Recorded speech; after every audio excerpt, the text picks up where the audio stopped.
Bismillahirrahmanirrahim. Alhamdulillahirabbil wassalatu wassalamu ala asyrafil anbiya'i wa ala alihi wa sahbihi. Allahumma ij'alna ya maulana alayka dzikraka wa syukraka wa qadaika wa balaika wa qadarika minal sabirin minal halali wa rizqil haram wa syafil jinan wa na'imin wa anil rabbika wa ila wajhika wa jina fika Muhammadin sallallahu alaihi wasallam ya rabbil azirin mutamatta'ina ruddulaika wa rajulna ruddulaika wa rajulna ruddulaika wa rajulna jamila wa la tajlu min as-saytani fi sirri halati wa la indal mamat wa la qabla wa qada wa la sabila wa asibna Allah makiratina haji wa karasa wa jajja wa azra bika azima wa taqabbal ibadika qabulan hasanan jamilan jalila ijul sumakaran wa kabarna wa halalahu jadatan fi sabi akram sallallahu alaihi wasallam subhanallahi abai wa abai wa kulli sabab wa karaba wa tabidu lahu bi sabidin Bismillahirrahmanirrahim. Ayat-ayat al-mu'minin wal ulama wal muhaddisin wal qur'an wal fasadat yusufiyat al-haqiqin. Bismillahirrahmanirrahim. Istama'na bisababi wa talawna al-qur'an min ajwajatihim man antana min ismi ya rabbal alamin. Bismillahirrahmanirrahim. Wa qara'u awati bismina kafatan amatan zayir wa la zayir lahu. Allahumma arhamni jami'an bi rahmatika wa asqina fi janatika Ahmadu karamatika rahmin.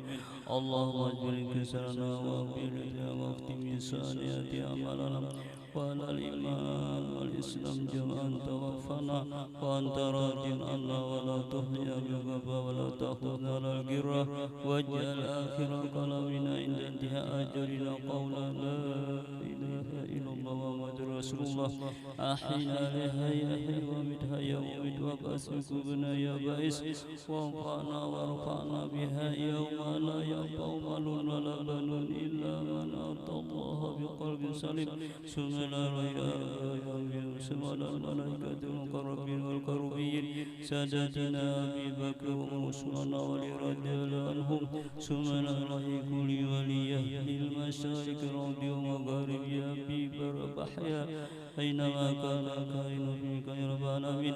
Subhanallahi wa ala wasyabikati wal baqi' wa ammatil muslimin wal muslimat wal mu'minat susanri sikhalal alama sama al-madani. Subhanallah sijadi binti Ahmad. Subhanallah Wita binti Darmawi. Subhanallah Risti binti Suraji. Allahumma ighfir lahum warhamhum. Allahumma ighfir lahum warhamhum. Allahumma ighfir lahum warhamhum. Allahumma alhiqhum bi jamaatil mu'minin. Allahumma alhiqhum bi nabiyina Muhammadin sallallahu alaihi wasallam. Allahumma ij'al qabrahum rawdatan min riyadil jannah wa la taj'al qabrahum hufratan min hufarin niran. Allahumma taqabbal hasanatihim wa qabil sayyi'atihim. Allahumma ij'al fida'an lahum minan nar wa fikakan lahum minan nar wa najatan lahum minan nar wa hijaban lahum minan nar wa sira'an lahum minan nar ya aziz ghafur ya rahimin. Allahumma ij'al Qur'ana imaman wa nuran wa hudan wa rahmah. Allahumma zakkirna minhu ma nusina wa alimna minhu ma jahilna warzuqna tilawatahu ana wa nahar waj'al lana hujjatan ya rabbal alamin. Wa afdal taslim ala khatimin nabiyyin mursalin. Subhana rabbika rabbil izzati amma yasifun wa salamun alal mursalin walhamdulillahi rabbil alamin. Al-Fatiha.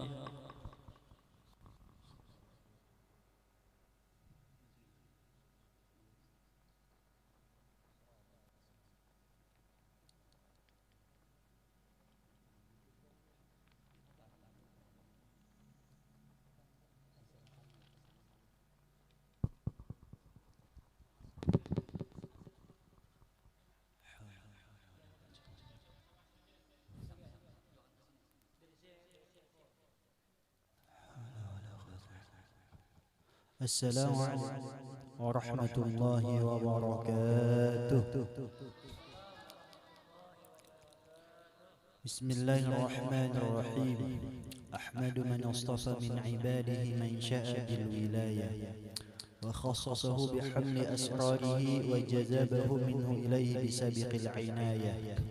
وأشكره أن من علينا بالإيمان بما جاءت به الأنبياء والأولياء من أسراره الربانية ووفقنا لمتابعة سنتهم البهية السنية. وأصلي وأسلم على من سجد له الملك وهو في ظهر أبيه الصوري وعلى آله وصحبه وتابع في السبيل النور. Amma ba'd. Yang mulia, yang sama-sama kita muliakan, yang wajib kita ta'zimi, yakni seluruh zuriyatul Mustafa sallallahu alaihi wasallam dimanapun berada. Yang mulia, yang sama-sama kita muliakan, para alim ulama, guru-guru agama, tokoh-tokoh masyarakat, tutuha-tutuha kampung dimanapun berada. Wabil khusus kepada beliau-beliau yang telah berhadir di tempat ini, yang ampun maaflah tidak ulun sebutkan satu persatu nama bubuhan pian teriring doa. Kita doakan mudah-mudahan bubuhan sidin dipanjangkan umur, sehat wal afiyah, dimudahkan segala urusan, dikabulkan segala hajat dunia wal akhirah, dan mudah-mudahan kita baratan mendapat keberkahan daripada guru-guru kita. Amin amin ya rabbal alamin. Kemudian hadirin wal hadirat, tamu undangan sarwan barataan, alhamdulillah. Alhamdulillah pada siang hari ini kita dapat berkumpul di tempat ini pertama-tama yakni untuk saling bermuajah, untuk saling bertatap muka satu dengan yang lainnya. Guna diantaranya untuk saling menyambung tali silaturahim. Kemudian lagi mudah-mudahan niat datang ke sini yakni niat mengabulkan hajat saudara kita se-Islam, minta tolakiakan saruan, yang mana disebutkan dalam sebuah riwayat, maqadha hajati fi akhi qadallahu fi hajati, kama qala Nabi sallallahu alaihi wasallam. Barang siapa orang yang mengabulkan, yang menunaikan hajat saudaranya se-Islam, yang mana hajatnya itu adalah berbentuk kebaikan, adalah Allah Ta'ala mengabulkan hajat kita juga. Amin ya rabbal alamin. Kemudian salawat serta salam semoga selalu tercurah kehadiran junjungan kita Nabi besar Muhammad sallallahu alaihi wasallam. Hadirin wal hadirat rahimakumullah. Berkenaan acara pada hari ini, sahibul bait atau sahibul hajat minta bacakan sedikit manaqib salah seorang wali min awliyaillah, yakni Sayyidi Syekh Sayyid Muhammad bin Abdul Karim As-Samman Al-Madani radhiyallahu anhu, atau yang lebih kita kenal dengan sebutan Wali Saman. Syekh Saman ini dilahirkan di kota Madinah pada tahun 1130 Hijriah. Tapi bila ada kena mendengar nang lain gak jadi masalah, karena riwayat kelahiran sidin ini 3 macam. Ada madahakan 1130, ada madahakan tahun 1132, ada madahakan tahun 1133. Nang mana nang bujurnya aja, kalau bisa mencari uling yang ditahu. Dalam artian itu apa? Berbeda pendapat ulama sejarah itu sama kayak kita kan. Lagi nang bahari kala ini, mana ingat biasanya tuh kan kita nang tuhan nang umur 70-an gini. Banyak nang kada ingat kabila tahun lahir, karena bahari biasanya itu banyak nang kada catatannya. Ya kah? Ada catatannya. Oh ini kan bakta. Ada orang alim di kampung tuh fungsinya apa? Fungsinya orang alim itu mengajarkan ilmu nang orang kampung bekasnya kada tahu, timbul tahu masalah parukunan, daudu, istinja, sembahyang, itu fungsinya. Ada ini kita kebanyakan salah fungsiakan orang alim. Nang difungsiakan orang alim ini terkadang nang malah lain. Bila hilang amas 50 gram, datang ke tuan guru-guru aja. Tolong benar nah, anak ulun hilang amas kang kalung 50 gram. Lillahi ta'ala tuh jadi lain aku mencuntan. Oh ini kita banyak salah fungsiakan. Seharusnya kayak apa caranya? Yakni kita belajar menuntut ilmu agama, ada majlis di kampung tuh dituruni. Nantinya bagusnya tuh bila datang ke tuan guru tuh betakun hukum. Orang dahulu berbulan-bulan datang mendatangi rumah tuan guru tuh untuk betakun hukum. Wah ini kada binanya, ini urusan keduniaan aja lah. Dan yang lucu inilah salah fungsiakan, ini banyak salah fungsiakan kita. Jadi kalau memang bujur-bujur mencintai orang-orang saleh, orang-orang alim itu ada majlisnya dituruni. Itu nah, Jangan sampai sudah kadadahnya rambut rancak aja tuh ulun sudah bermain di bebek sini menjelaskan masalah itulah. Mudahan tagarak hati karena ilmu ini biarlah apa jur orang tuh salah satu kan makanan roh. Kita kuler sambah yang kuler itu bawaan roh kada makan. Kayak awak juga ya bilanya kada makan otomatis uyuh angkat kada sanggup. Sama bila hendak merubah kelakuan, misal bakasnya ada penyambahyang, bakas pemabuk, penzina, macam-macam kelakuan. Tahap pertama dahulu untuk kawa melawani kelakuan yang kada baik itu adalah dengan cara memberi makani roh kita.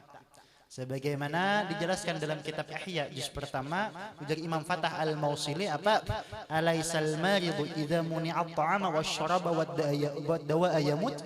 Bukankah jisidin orang nang gering itu bila kada diberi makan, kada diberi minum, kada diberi obat itu akan mati. Kalau mereka menjawab bala, tak mati bahasnya itu pasti akan mati kita.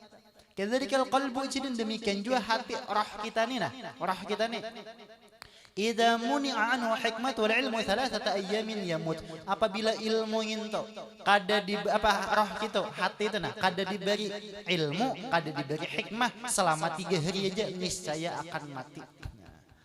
Tapi akhir zaman saat ini kita rasakan aja kalau acara-acara majlis haul hibak majlis ilmu kayaknya seperapatnya amun ada di kampung ini beradakan haulan beratus bahkan mungkin 1000 turunan pas majlis ilmu boleh juga kan kayak gitu. Nah, itu tuh kita jauhnya sudah inilah jauh benar.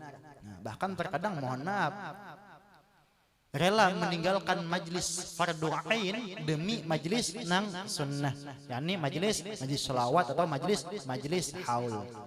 Kada manangat kita, kada manangat masalah bahaul kada manangat. Nang kayak ini nah, pian silakan tulak acara kayak ini.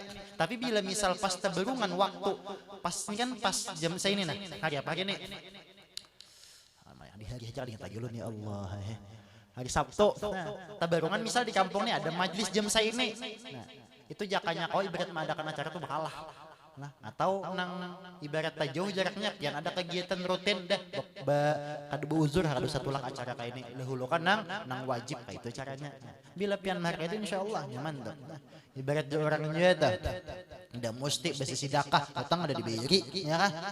Belum mesti umrah tulak ke Jawa sana kemari mengapa bahaulan sana kemari tulak ziarah hutang ada ditahuri. Nah, itu tak ya kah? Nah, itu tak. Jadi utamakan nang wajib, utamakanlah nang wajib. Dan lagi beliau selalu cinta dan kepada segala orang fakir dan miskin. Nantinya belakang sini ada di antara amanat sidin apa? Nah, ada amanah sidin, wasiat sidin. Apa jadi sidin? Suhbatul fuqara wal masakin wa mulazamatuhum. Jadi sidin suruh kita tuh supaya malazimi bersahabat bakawan lawan orang-orang fakir dan miskin. Karena bakawan lawan fakir miskin sidin apa? Akan mewariskan sifat zuhud dan sifat qanaah. Nah, qanaah nih ngalih benar. Qanaah tuh ya hidup nang apa adanya. Arti apa adanya tuh kada bepaksaan. Caranya ya nang ngejar Nabi. Cara qanaah tuh diantaranya adalah unzuru ila man huwa asfala minkum wa la tanzuru ila man huwa fawqakum. Pandanglah kepada orang yang berada sepaling bawah di antara kalian dan jangan memandang orang yang berada di atas kalian. Artinya itihin yang orang paling bawah di antara kita. Itu satu. Kalau amalan-amalannya lagi supaya hidup hendak qanaah itu adalah jangan dibiasakan berhutang kecuali hendak mati. Paham lah? Artinya kecuali beres itu sudah habis hanya berhutang. Itu tak berhutang tuh jangan. Apalagi kredit kau dihindari lah engkawa. Kecuali ya misal perlu benar. Artinya nih di babirik. Misal begawi ketapos sana bet 4 malam hari nih. Kan perlu kandraan atau begawi nampakah perlu kandraan nah. Sedangkan bila kada di kandraan ini kada kau begawi kawan kada misal nang membawa nah ayo situ mangkredit kada apa-apa ay. Itu memang keperluan benar karena hajat. Nah, kalau ini ada kita kebanyakan karena gengsi. Bakawan lawan fakir miskin. Nah, ini termasuk mewarisakan apa jar orang tuh apa tuh? Qanaah dan sifat zuhud. Nah, nantinya bahasanya tuh wah ini ada alih. Ibarat kita kan wah ini rame HP ulun lah. Apa ini nih? Kekanakan-kekanakan. Jangan dimahiri menonton atau nang brand-brand wayah ini. Coba cari video-video tuh nang orang-orang saat nang sakit-sakit tuh nah. Pian salah-salah titik baju mata, asa sugih belaluan. Itu caranya tuh salah satu cara lah. Kita silahkan baharta, silahkan. Tapi mudah-mudahan baharta tuh jangan sampai nang melalayakan. Karena ini banyak lah nang orang tuh kada bersifat qanaah padahal harta sudah banyak tapi rasa kurang. Buktinya rasa kurang kayak apa? Bersedekah ada mau, bayar zakat pun nggak ada. Biasanya tuh itu karena rasa kurang. Kalau orang merasa qanaah cukup walaupun duit sedikit kamu bagi. Nah itu di antara. Ini kalau diantara kelakuan Syekh Samman. Ini sugihati pandang utama ajaran Nabi juga kan laisal ghina an kasratil arad wal ghina dari nafsi. Bukan dinamakan sugih orang yang harta dunia banyak tapi nang aran sabujur sugih hatinya. Nah, silahkan bersugih harta tapi bila sugih harta ada, sugih hati ada nah itu selamat sudah. Nang sakit tuh kita sugih harta aja, sugih hati kita ada. Nah itu tak. Jadi tetap hendak mengejar duit sudah 5M, hendak 10 hendak 15M. Nah sembahyang nggak ada. Itu tuh rugi benar, rugi gitu saya kira. Itu tuh. Ya Syekh Samman, nah itu diantara kelakuan sidin. Dan lagi diantara kelakuan sidin yang coba kita apa jur orang tuh. Yang kita umpati adalah dan lagi pula beliau sangat memuliakan ibu bapaknya. Nah, ini nih kawitan nih nah utama benar kawitan. Karena mohon maaf ini kita sudah banyak jadi orang tuh nang kada hira-hirannya kawitan lah. Arti kada hira-hiran tuh kada mengerti juga lah. Dan artian tuh kayak kawitan tuh takkan nomor berapa tuh. Nah, itu tuh mulai hidup tuh nang indah sangsara. Nah untung tuh bila ditagur Allah Ta'ala. Kalau kita ini nang sulit kalau kupina kada ditagur. Nah, kita nih bakasnya baharta aja lah. Blak jatuh karena sembahyang kada itu masih selamat orang tuh. Karena ada tanda-tanda Allah Ta'ala tuh cinta karena hamba tuh. Karena kan apa idza abdallahu abdan ibtalah. Apabila seorang hamba Allah Ta'ala tuh mencintai hambanya tuh dibagi bala. Bakasnya baharta banyak. Timbul jatuh, nah itu masih selamat. Artinya Allah Ta'ala menagur, mudahan orang tuh berpaling. Nang sulitnya kita sugih taruh-tarusan, sembahyang kada, puasa kada, ngak meninggal. Nah ini nang kiamat. Gim orang tak, ya kan? Nang sakit benar kata lah. Dirujung aja orang tuh dirujung istidrat belanjur. Nah itu nang berbahaya benar tuh, berbahaya ada sekira lah. Jadi muliakan ibu bapak. Ya pacarannya bisa-bisa ya sih dari tutur kata. Berusahalah mengutamakan kawitan. Karena kita wah ini terkadang kayak kada yakin tuh kenapa kah? Banyak rajin doakan gini jun karena kawitan nikah. Ayo karena pian juga aja. Peta ulun nih terkadang atau jun ini macal aja lagi lakukan kadang tak gunakan. Itihi kelakuannya karena kawitan judun ini sadrum banyak minta karena Habib penatuan dulu dah harapan karena kawitan kada inta-intan. Karena itu kada galalang tuh Nabi nang madahi jangan Nabi kan doaul walid li waladihi ka doain Nabi li ummatihi. Doa kawitan karena anak itu laksana doa Nabi kepada umatnya. Mustajab. Bahagian ada gagawayan lah. Kawitan tuh nah dimuliakan kawitan. Apalagi bahasanya tuh kan zaman wayah ini. Apa? Khususnya lelakian hati-hati benar. Apalagi bila sudah berbini. Hati-hati benar. Terkadang tatamu bini nang kada sampraka, binian nang bahasanya tuh binian gigilaan nah, binian gigilaan sampai ternyata nang wani menangati laki atau mencemburui laki tatkala laki itu berbuat bakti kepada mama abahnya nang kiamat. Adengi juga kayak nabian lah. Bila sawat binian tuh bakal lakuan kayak itu kayak cemburu. Laki itu tak banyak memberi kekawitan daripada ke seorang. Padahal seorang ini makan aja, berbaju ada aja. Mencemburu ingatnya ya nak. Jangan adengi karena lah udah 20-30 tahun ke depan. Jangan takajud karena anak tuh ada sempraka. Karena sesuai dengan Nabi biru abakum tabirukum abnaukum. Berbaktilah kalian kepada kedua orang tua kalian, niscaya anak-anak kalian akan berbakti kepada kalian. Jadi bila anak-anak tuh bakti, Pak Asian tuh kita nang harusnya kekawitan dia Pak. Matinya bahasanya tuh bila anaknya lah wangal, macal. Bila kawitan masih hidup, ayo dua laki bini minta ampun ke kawitan.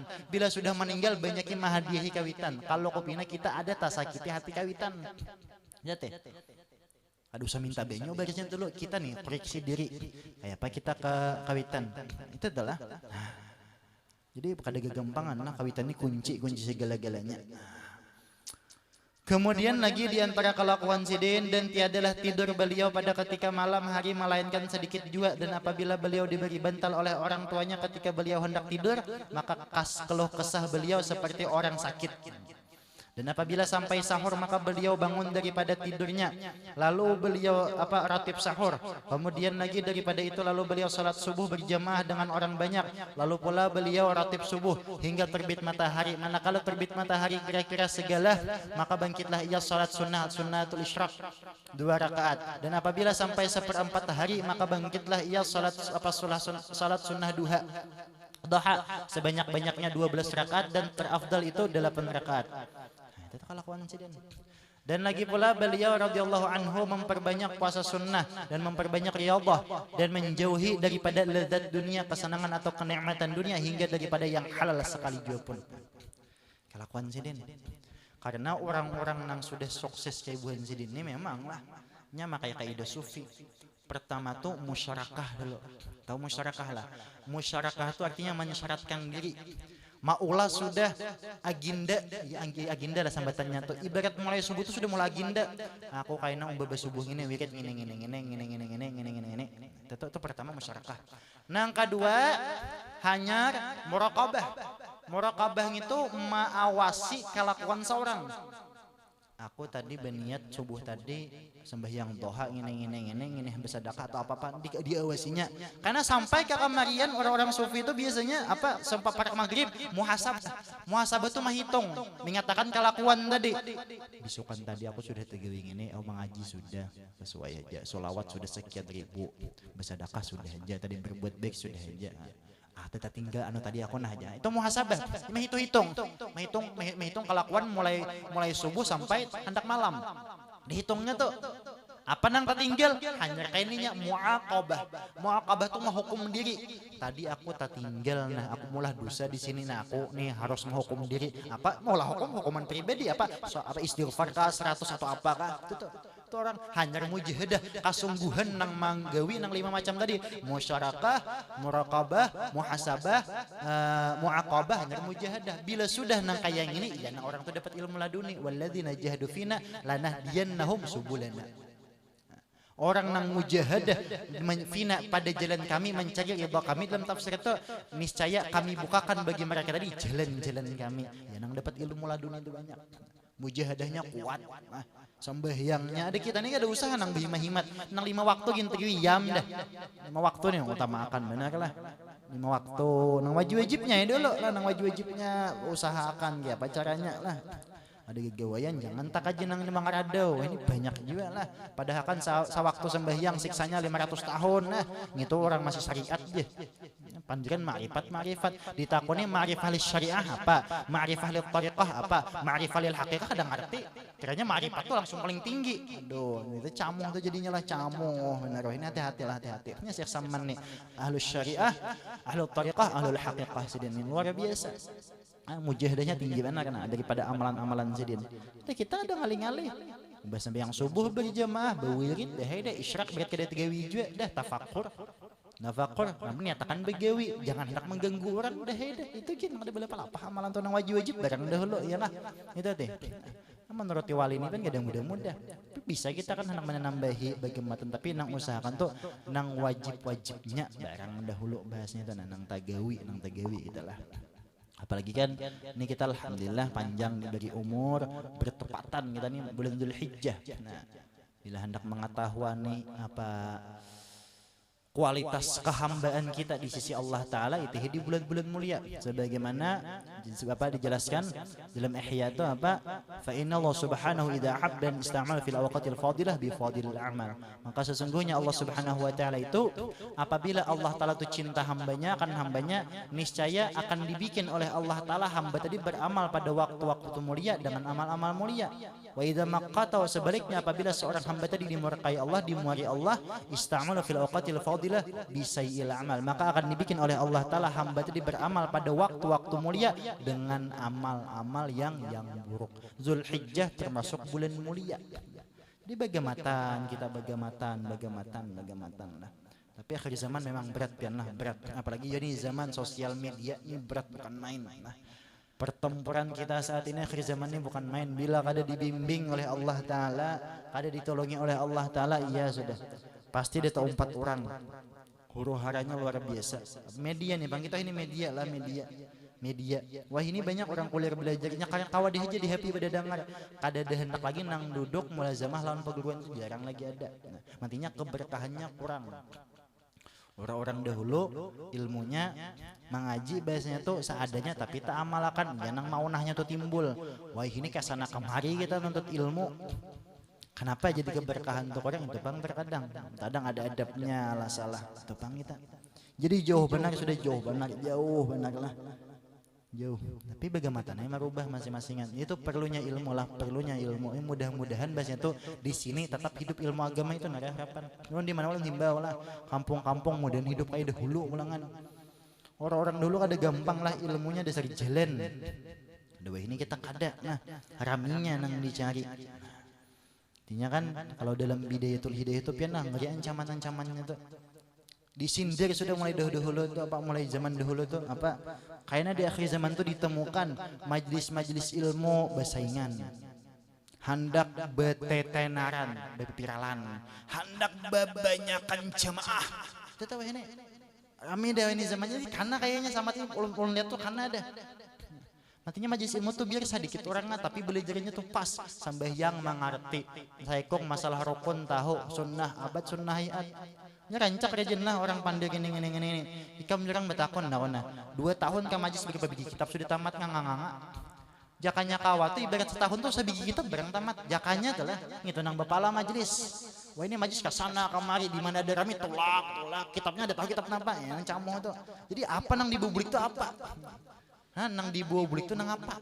Itu nggak kadang jadi pertanyaan dulu lah sampai yang masih luput bacaan kada kana yang nang sulit tuh kita wah inilah. Jadi jauh benar lah orang-orang dahulu ilmunya dasar luar biasa. Nah mengaji bujur-bujur. Aduh ini ada tercamu sedikit kita. Nah, jadi bahasanya tuh sama-sama nih warga Beberik ini bangun apa guru-guru ada guru-guru tuha guru-guru enam atau apapun segalanya di kampung nah hidupkan majelis-majelis ilmu. Apalagi biar tahu membagi. Misal dalam seminggu tuh 3 ada. Wah, misal di sini ada nang bidang tauhid majlis tauhidnya, di sini fikihnya, di sini misal akhlaknya bungas benar kampung tuh luar biasa. Tinggal orang kampungnya aja bang lagi hendak turun ngedanya itu bang sudahnya lawah ini. Kadang guru-gurunya siap sedia terbuka awak ikhlas sidin. Orang kampungnya nang kadang mau belajar itu bang pulang sakitnya adalah jadi ngalih benar wah ini itu bang dah di mana rame nggak situ mau horong karena di sebelah pulang rame 4 pulang nggak situ ini camoh tuh ada bakat untungan mengaji sabigi kita pada ditamat peribahasanya adalah itu perlunya lah. Kemudian lagi itu diantara kelakuan sidin ada lagi amalan wasiat sidin insyaallah hafal barataan. Barang siapa orang membaca membiasakan sembahyang subuh sebelum pandai urusan dunia mulazamah membaca Allahumma ighfir li ummati sayyidina Muhammad Allahumma arham ummata sayyidina Muhammad Allahumma astur ummata sayyidina Muhammad Allahumma ajbir ummata sayyidina Muhammad 4 kali berturut-turut niscaya tercatat dalam fadilah jumlah wali kutub. Dan ujar Syekh Saman tidaklah aku naik ke pangkat yang tinggi ini melainkan sebab mengamalkan doa nang 4 macam tadi. Tapi arti mengamalkan bukan membaca aja lah. Arti mengamalkan tuh bagaimana pengamalannya. Allahumma ighfir li ummati sayyidina Muhammad ya Allah ampunilah seluruh umat Nabi Muhammad. Berarti apa sifat kita dituntut di sana? Bersifat pemaaf. Ini kita mohon maaf lah siapapun orangnya kayaknya itulah kalau nyalaran hidup kita bermasyarakat itu masih ada masalah antar kampung besubelahan behual sakampung antar RT behual sa RT behual sa rumah behual tapi kayak pacaranya supaya membaik macam-macam ya kita terkadang ada gara-gara urusan bisnis lah berat kakanakan tuh bahari tak perabot pacar kisahnya macam-macam aja tinggal kita memaafkankah adakah memang berat kenapa jadi berat memaafkan kesalahan orang ini karena balasannya genal benar di antara sifat langsung kabupati ada kawa ngalih biasanya tuh kan harus ada orang nang patuh camat misalkan atau ada orang dalam sama kita langsung ke Allah Ta'ala awam langsung ke Rasulullah mungkinnya awam aja. Jadi bagaimana nih betawasul kana wali-wali ini, nah itu caranya. Dan juga bilanya hendak lawan buhan ahlu darak ini supaya kita ibarat wayah tapalipit. Ulun pernah tapalipit. Tapajel ben mobil nang hutan. Ada kawa, pai beto, pai kayu tatap ada kawa pian. Bilang bakukus masin waktu itu tuh. Tawasulai karena saya samannya alhamdulillah. Padahal sudah tahu udah mau bus motor itu sampai habis gasnya, mengaung kalau di saya, tahu hutan dari tengah malam, di pembacaan yang terlimbah habis malam. Tilawas, tawasul kana sidin, tawasul tuh buat pulang ke motor, jejak, menggelunyur kayak ditunjuk orang, julun. Tapi kayak apa caranya? Aja perguruan dulu bila hendak minta bantuan karena wali-wali ini, apa ngarannya tuh dibantui sidin, patuhi dulu. Kayak apa mematuhinya? Dua caranya. Bilanya kadakawa setiap 5 waktu mahadiyahe hendak guring tuh bahadiah. Mau kada bisa ilaruh itu dah kadang alih pasang dalam hati. Niat aku berniat dalam hati kan misal berniat nah gesan Rasulullah sahabat keluarga sidin juriyat sidin bini-bini sidin karena Syekh Abdul Qadir Jilani karena wali saman itu kelampayan berusaha kumpul waling ini Al-Fatihah baca guringnya lagi situ. Itu salah satu amalan kita supaya ada bahasanya tuh dikenal sidin dipinan dui sidin, nah itu salah satu amalan. Patuhi tapi nyala patuhi betawasul hari-hari gitu tuh. Tapi kita ada minta tolongan kan hari ini, mudah-mudahan berkat Rasulullah, berkat wali-wali Allah, berkat Syekh Saman diluaskan rezeki kita nang halalan tayyiban, rezeki kita nang halalan tayyiban, dipanjangkan umur kita, sehat badan kita fi taatillah wa rasulih, kabulkan hajat-hajat kita dunia wal akhirah, dan mudah-mudahan berkat Rasulullah, berkat wali-wali Allah, berkat Syekh Saman sebagaimana takumpulan kita di tempat ini, takumpulan pulang karena di surga beserta Rasulullah sallallahu alaihi wasallam. Amin amin ya rabbal alamin. Nah kiranya itu aja yang dapat ulun sampaikan. Ulun banyak-banyak minta ampun, minta halal, minta ridha. Kalau kau ada kata-kata nang kurang nyaman didengar atau tingkah kelakuan nang kurang nyaman dilihat, ulun banyak-banyak minta ampun, minta halal, minta ridha zahiran wa batinan. Sekian dari ulun. In khairan fa minallah wa in syarran fa min nafsi wa jahili. Assalamualaikum warahmatullahi wabarakatuh. Al-Fatihah.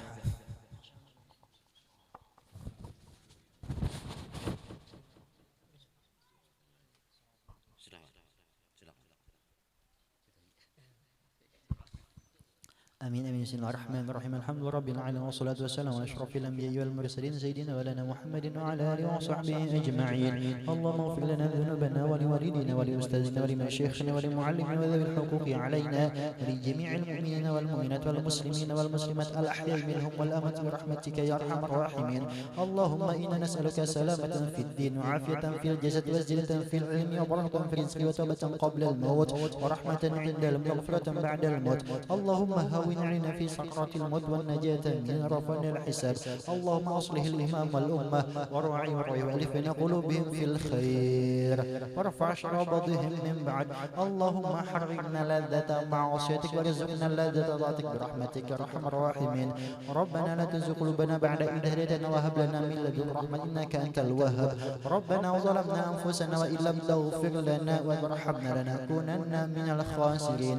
ربنا آتنا في الدنيا حسنة وفي الآخرة حسنة وقنا عذاب النار. صلى الله على سيدنا محمد وعلى آله وصحبه وسلم. سبحان ربك رب العزة عما يصفون وسلام على المرسلين والحمد لله رب العالمين. تقبل الله منكم